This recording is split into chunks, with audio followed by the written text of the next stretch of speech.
Okay, alkanes. Alkanes mean having single bond. It ends with N. Okay, N mean having single bond in it.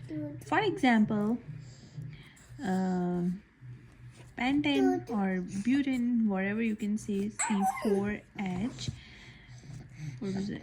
4, 5,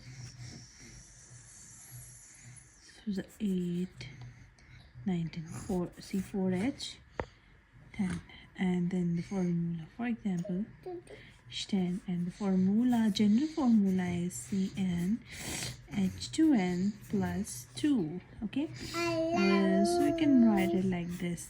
This is an alkane having all single bonds. Okay, Azel, Hamosh alkene. Alkene are having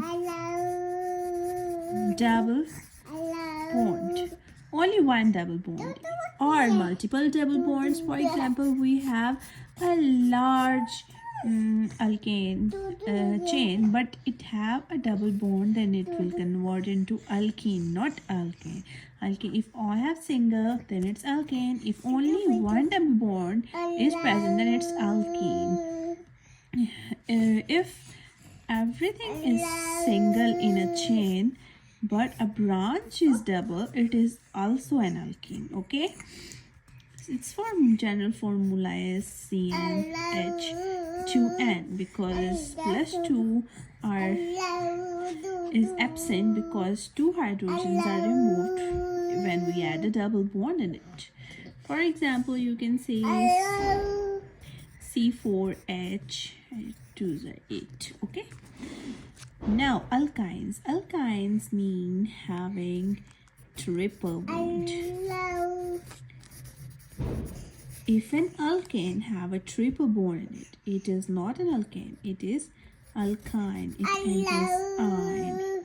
It look like this. It's, for example, having triple bond here or anywhere in the chain.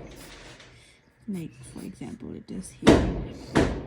If we add a double bond, then 2 hydrogens are removed. And if we add another bond, then 2 further more hydrogens are removed.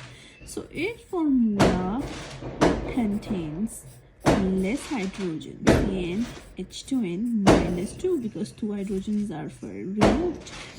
So its formula will be C4H. 4 2s are 8. 8 minus 2, 6. C4 is 6. Okay. So you can calculate others as well.